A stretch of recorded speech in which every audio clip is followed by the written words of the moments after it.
नमस्कार दोस्तों, उम्मीद करता हूं आप सभी बिल्कुल ठीक होंगे और आज की इस खास क्लास को देखने के लिए आप सभी बिल्कुल तैयार होंगे। रात के 11 बज रहे हैं, लेकिन उसके बावजूद मैं आप लोगों की क्लास के लिए आया हूं।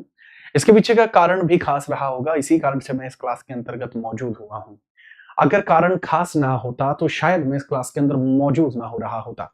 अब हम बात करते हैं कि क्या कुछ वो मसले हैं जिसकी वजह से इस क्लास के अंदर मौजूद होकर मैं इस बारे में चर्चा करने के लिए आया हूं।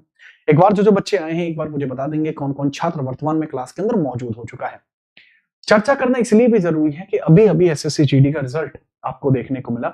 ये लगभग 9 बजे के आसपास आया था। उस समय मेरी यूपीएसआई की जो क्लास है वो चल रही थी, यूट्यूब पर आप ही लोगों के लिए चल रही थी। उस क्लास में मैंने वो सभी चर्चाएं करी थी जिसकी वजह से एक बच्चे का यूपीएसआई में सिलेक्शन ना रुके। उसके अंदर मैंने वो कंटेंट दिया था जिसकी वजह से चीजों को बेहतर किया जा सके। लेकिन क्योंकि एसएससी जीडी का रिजल्ट भी आउट हो चुका था, तो मेरी नैतिक जिम्मेदारी बनती है कि इस बारे में मैं आपको चर्चा करके जरूर बताऊं और इसमें मैं आपको बताऊं कि चीजें किस तरीके से रही हैं। तो सबसे पहले तो आप सभी उन छात्रों को मेरे द्वारा बहुत बहुत शुभकामनाएं कि जिन बच्चों का इस बार सिलेक्शन एसएससी जीडी 2025 में हुआ और वह अपनी एक जीवन की एक नई पारी को शुरू करने जा रहे हैं। अपने जीवन में वो सभी चीजों को जिस हिसाब से उन्होंने तैयारी करी थी उसका फल उनको मिला, उस बारे में ही हम यहाँ पर चर्चा करने जा रहे हैं। तो फटाफट फटाफट ये बता देंगे कौन कौन ऐसे छात्र हैं जिनका इस बार का ये जो एसएससी जीडी 2025 का रिजल्ट रहा वो बहुत अच्छा रहा। वो फटाफट कमेंट करके ये जरूर बता देंगे जिससे कि मुझे अंदाजा हो जाए कि आप कोई साधारण छात्र नहीं, एक वो छात्र हैं जो सिलेक्टेड छात्र हैं। आपके नाम से जो बेरोजगारी का टैग था वो कट्टिस हो चुका है और आपके नाम के आगे लग चुका है कि अब आप सरकारी नौकरी धारक हैं। यहां पर हम बात करते हैं दो तीन चीजें। देखो जी, अगर हम बात करते हैं, ये है एसएससी जीडी का आपका फाइनल जो राइटअप है। इसके अंतर्गत कुछ इसी प्रकार की चीजें बताई गई हैं कि हाँ, किस तरीके से आपका जो सिलेक्शन है वो इस बार आपको देखने को मिला है। बताना शुरू करते हैं। देखो जी, इसके अंतर्गत आपको बहुत बढ़िया तरीके से अगर कट ऑफ की बात करते हैं तो कुछ तो हेल्ड ऑफ जो कैंडिडेट है उनकी हमें यहाँ बात देखने को मिली है। लेकिन अगर हम बात करते हैं एनसीबी के लिए जो आपके फीमेल कैंडिडेट्स की वैकेंसी के लिए कट ऑफ है वो कितनी गई है सर? अगर हम जनरल एरिया की बात करते हैं, यूआर के लिए 149 गई है 160 में से, 147 गई है ओबीसी के लिए, 144 गई है ईडब्ल्यूएस के लिए। और अगर हम पॉइंटर्स की बात करते हैं कि महिलाओं के लिए जो कट ऑफ डिटेल आपकी यहां गई है बाकी सभी सीएपीएफ वैकेंसीज के लिए, तो उसमें आप समझ लीजिएगा कि भैया किस तरीके से गई है। अगर मैं बात करता हूं आंध्र प्रदेश के लिए, जो सबसे इंपॉर्टेंट है, हम सीआईएसएफ से एक बेसिक पैमाना तय कर सकते हैं। जब सीआईएसएफ की जनरल लेवल की यूआर कैटेगरी की जो गई है वो 111 कट ऑफ गई है आंध्रा की। पर यूपी के अंतर्गत यह है, अगर हम देखते हैं तो आपको अंदाजा लगेगा किस स्तर पर आपका कंपटीशन किस लेवल पर बढ़ चुका है। आप सभी को देख सकते हैं, टेलीग्राम पर ये सब मौजूद है, हमारे पे सबके पे टेलीग्राम पर ये मौजूद ही आपको देखने को मिल रही है। और उसी बारे में समझिएगा कि किस तरीके से चीजें आपकी देखी हैं। सर, हम सीधा आते हैं अपने उत्तर प्रदेश पर, जो उम्मीदों का प्रदेश उत्तर प्रदेश है, जिससे कि मैं आपको एक कॉन्सेप्ट क्लियर कर सकूं कि स्तर इतना बढ़ चुका है कंपटीशन का कि आपकी रूह कांप जाएगी। इस लेवल का कंपटीशन आपको यहां पर देखने को मिल रहा है। और ये रहा आपका उत्तर प्रदेश। उत्तर प्रदेश में अगर एसएसबी की बात करता हूं तो 124 कट ऑफ गई है। और अगर मैं बात करता हूं यहां पर किसकी, सीआईएसएफ की कट ऑफ की बात करता हूं, सीआरपीएफ की कट ऑफ की बात करता हूं, 133 गई है। और अगर मैं बात करता हूं यहां पर सीआईएसएफ की जनरल की तो 139 गई है, जो काफी अच्छा खासा नंबर यहां पर देखने को मिलता है। अब यहां सबसे बड़ा पॉइंट बनता है, सर क्या इसके लिए वेटिंग लिस्ट आएगी? इसके लिए वेटिंग लिस्ट का प्रावधान शायद बहुत मुश्किल हो जाएगा कि इसके लिए वेटिंग लिस्ट आए। तो दो तीन चीजों के बारे में पहले मैं चर्चा कर दूं कि भैया चीजें क्या है। क्या इसके लिए वेटिंग लिस्ट आएगी? तो वेटिंग लिस्ट आना इसके लिए बहुत मुश्किल हो जाएगा। वेटिंग लिस्ट इसके लिए आना, वेटिंग लिस्ट इसके लिए आना ये टफ है। ये टफ है कि इसके लिए वेटिंग लिस्ट आपको देखने को मिले। लेकिन अब जो आपको एसएससी जीडी 2026 देखने को मिलेगा, एसएससी जीडी 2026 देखने को मिलेगा, उसमें आपको देखने को मिलेगा कि भैया यहां पर वेटिंग लिस्ट आपको देखने को मिल जाएगी। मतलब जो कैंडिडेट जो बॉर्डर लाइन पे रह जाते हैं ना, जो 1 या 2 नंबर से पीछे रह गए हैं, समझ लेना वो बच्चे उस वेटिंग लिस्ट में क्लियर हो जाएंगे। अब देखो भाई, फेक ना तो अब तक कभी किया है, ना भविष्य में कभी करेंगे, ना बच्चों का पहले पागल बनाया ना आज पागल बनाया। अगर थंबनेल पे ये लिखा है कि सिलेक्शन ना होने की वजह क्या है तो उसके ऊपर चर्चा भी करेंगे। सिंपल सिंपल दो तीन टूक में मैं बता देता हूं। देखो, दिल्ली पुलिस में भी ऐसे बहुत सारे छात्र होंगे जो दिल्ली पुलिस में भी सिलेक्टेड नहीं रहे, यहां पर भी वह चूक गए, यहां पर भी अनसेलेक्टेड ही रहे। बहुत सारे ऐसे बच्चे होंगे जो जीडी में भी अनसेलेक्टेड ही रहे। तो अब उनके ऊपर ना दुखों का पहाड़ टूट गया होगा। और इसके पीछे का रीजन क्या है कि बहुत सारे ऐसे छात्र यहां पर रहे कि जिन बच्चों ने सिलेबस पूरा किया, सिलेबस जी पूरा है, लेकिन इन्होंने प्रैक्टिस पूरी नहीं की, ना प्रैक्टिस करी ना इन्होंने मॉक लगाए। तो भैया बिना प्रैक्टिस और बिना मॉक के किसके सिलेक्शन होने हैं?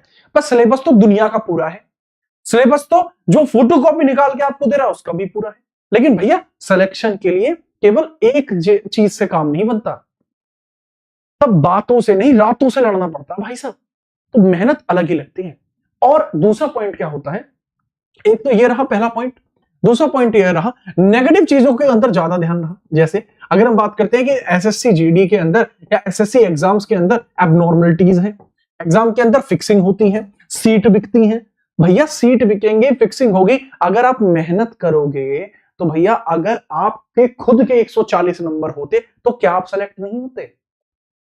सर आप तो क्या हो गए ना, आपको पेपर थोड़ी देना, आप तो एक बैच का प्रमोशन नहीं कर रहा, मैंने नहीं अब कर रहा बैच का प्रमोशन, लेकिन मैं आपके सामने वास्तविकता बता रहा हूं कि आपको चीजों को एक अलग पर्सपेक्टिव से देखना होगा। अपने आप को पॉजिटिव माइंडसेट में रखिए, नेगेटिव माइंडसेट में मत रखिए। हाँ मैं खुद कहूंगा कि हाँ इस तरीके की चीजें एबनॉर्मलिटीज देखने को मिली हैं, ऐसा नहीं संभव कि एबनॉर्मलिटीज ना हुई हो, हुई है।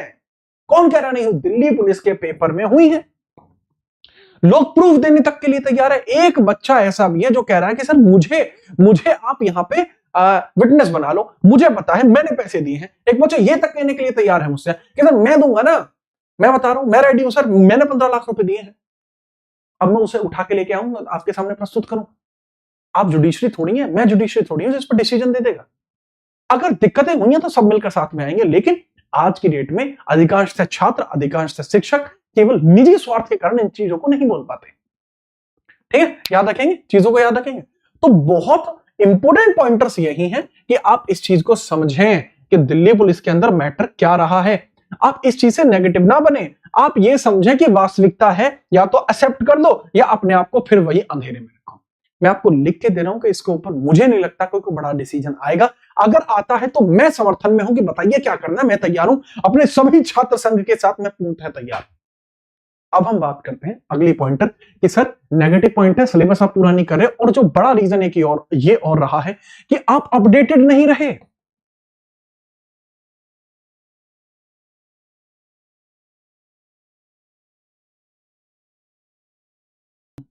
तो बहुत इंपॉर्टेंट पॉइंट ये भी है कि जैसे मैं बता रहा हूं अपडेटेड आप यहां नहीं रहे। भैया तैयारी हमने भी करी है और ये बात आप सभी बढ़िया तरीके से जानते हैं, ये बात आप बढ़िया तरीके से जानते हैं। ठीक है चलो, हाँ हाँ बहुत बढ़िया। एक बच्चा जो कमेंट कर रहा है ये बहुत बढ़िया लगा मुझे, ऐसे बच्चे मुझे चाहिए जो सही रिव्यू दें आपके लिए।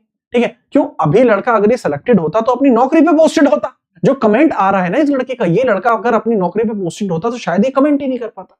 बहुत इंपॉर्टेंट सी बात है। तो मैं चाहूंगा कि बच्चे आपका जीवन में शुभ हो, आपका भविष्य उज्जवल रहे और आपका जल्दी ही सिलेक्शन हो, जिससे कि आप यहां पर इस प्रकार की कमेंट करने से बचें और अपने बीवी, बच्चे, परिवार वालों का ध्यान रख पाएं और अच्छे तरीके से आप अपना सिलेक्शन लें। बहुत बढ़िया लगा मुझे आपका। अपडेटेड आप नहीं रह पाते। देखो जब मैं भी तैयारी करता था तो उसमें एक बहुत सिंपल पैटर्न होता था कि मैं चीजों को बहुत अपडेटेड रखता था।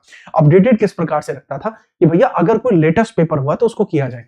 मैं पूर्णतः इस जिम्मेदारी को लेता हूं कि आपके आगे आने वाले या अभी गत वर्षों में हुए सभी एग्जामों के सारे कंटेंट को मैं आपको यही जीत राना जीएस यूट्यूब चैनल पे प्रोवाइड करूंगा। उसके टॉप क्वेश्चंस आपको यहां देखने को मिल जाएंगे, उसके टॉप क्वेश्चंस आपको यहां देखने को मिल जाएंगे। इस बारे में याद रखना, मैं आपको दिल्ली पुलिस के भी बेस्ट क्वेश्चन कराऊंगा जो 2025 में हुए जीडी के। हालांकि चेयरमैन साहब ने मना किया है कि इस तरीके के क्वेश्चन नहीं होने चाहिए, लेकिन याद रखना मेहनत जरूरी है और वो मेहनत बैठे रहने से नहीं होती है।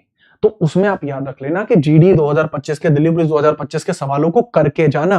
अब अगर आप जीडी 2026 को टारगेट कर रहे हैं, ये सारी गलतियां बिल्कुल मत करना। आप सिलेबस पूरा करें, प्रैक्टिस पूरी करें, मॉक पूरी करें। प्रैक्टिस ना केवल आप इसके अंदर सब्जेक्ट वाइज करें, बल्कि सब्जेक्ट वाइज के साथ साथ टॉपिक वाइज भी करें। इंपॉर्टेंट है, टॉपिक वाइज भी प्रैक्टिस को करें। और जीडी 2026 के अंदर इस बार भैया पूरा लेटेस्ट कंटेंट आप करके जाएं। ये मत सोचा करो कि सर ये कंटेंट तो आपको रेलवे का ही है, करो ना भाई। कंटेंट कौन सा? अब वो अमेरिका की हिस्ट्री थोड़ी पूछ रहे हैं आपसे, जरूरत पड़ती है। ठीक है चलो, इंपोर्टेंट है। एक बच्चे का कमेंट है जिसका नाम है अनुपम सैनी कि सर एक दिन दरोगा का रिजल्ट आएगा और आप मेरा नाम ले रहे होंगे। मेरी दिली इच्छा है कि मैं तुम्हारा नाम लूं और आप 2 स्टार बन के अपने घर वालों का नाम ले। मेरी दिली इच्छा है और मेरी दिली इच्छा आप सबके लिए है कि जब रिजल्ट जब आए तो मैं आपका नाम लूं। ठीक है, चलो याद रखना। देखो मैं एक सच बात बताना चाहूंगा, जिस बच्चे ये जो कमेंट कर रहा है ना कि ये कमेंट है, इनको मैं बहुत भली भांति प्रकार से जानता हूं। ये जिस टीचर का नाम ले रहा है वही टीचर है। इन टीचर ने मेरे बारे में न जाने कितनी सारी अलग सलत बातें कही और इनके द्वारा जो पढ़ाया जाने वाला कंटेंट है वो आधे से ज्यादा गलत है। और आज तक ना तो मैंने कभी इस बात पे टिप्पणी की, ना ही भविष्य में कभी करूंगा। इसके पीछे का कारण क्या है कि ये खुद काफी अधिक उम्र के होने के बावजूद भी इतना नीचे आकर अगर इन्हें खुद मेरी क्लास में कमेंट करनी पड़ रही है, मुझे बढ़िया है। उम्मीद है कि मैं आपको कुछ बेहतर सिखा पाऊंगा। आइएगा कंटेंट में, शायद आपकी उम्र हो गई है तो जवान होने की आवश्यकता है, आप इसको जरूर देखिएगा। ये वास्तविक उन्हीं की आईडी है, रियल आईडी से आओ सर, क्या कर रहे हैं पुरानी आईडी से आके। यार इन बातों को छोड़िए, जीडी 2026 के अंतर्गत हम बात कर लेते हैं। इसको बहुत ध्यानपूर्वक समझना। लेटेस्ट कंटेंट इसका यही है, लेटेस्ट कंटेंट के साथ जाइए, रेलवे के साथ भी जाइए, एसएससी के साथ भी जाइए और चीजों को बहुत बेहतर करिए। ठीक है, तो आज के लिए यही है। और बात रही आपको बेहतर तरीके से बताने की, तो यहां पर जरूर देखना कि यहां पर जो कंटेंट मेरे द्वारा आप लोगों को प्रोवाइड किया गया है, ये जो प्लेलिस्ट आपको देखने को मिल रही है एसएससी, जीडी और एमटीएस के लिए संभव प्लेलिस्ट, इसको जरूर से फॉलो कीजिए, जिससे कि चीजें आपके लिए बहुत बहुत बहुत बेहतर हो पाए। ठीक है, याद रखना, इतनी बेहतर हो पाए जिसका कोई जवाब ना हो। इसमें सारे क्वेश्चन जितने भी कराए हैं सारे यूनिक है, चैनल की किसी और वीडियो में वो नहीं है। लेटेस्ट टू लेटेस्ट कंटेंट आपको दिया गया है, हर चीज। यानी 18 मतलब 2 घंटे 25 मिनट की तो वीडियो मैंने वो ली है जो वन शॉट है। इसके बाद अभी पॉलिटी की हो चुकी है, अब इकोनॉमिक्स बची है, ज्योग्राफी बची है, आपकी साइंस बची है, वो सब चीज आपको इसी में देखने को मिलेगी, एक ही श्रृंखला। सर आप एमटीएस के लिए क्लास नहीं ले रहे, ऐसा अनिकेत का कहना। अनिकेत बेटा अपने दीदों को खोल के देखेंगे, यहाँ पे एमटीएस भी लिखा हुआ है क्योंकि ये क्लास एमटीएस के लिए है। तो मेहनत तो करिए, हम तो तैयार है। चलिए एक बार इस वीडियो का समापन करते हुए आपको बता देता हूं कि आप में से जितने भी छात्र सेलेक्ट हुए हैं एक बार कमेंट करके जरूर बताएंगे जिसका सिलेक्शन इसमें जरूर हुआ है। बाकी नेगेटिव चीजों से बचिए, पॉजिटिव रहिए और चीजों को बेहतर करिए। मिलते हैं सीधा, और जो बच्चे सेलेक्ट हुए हैं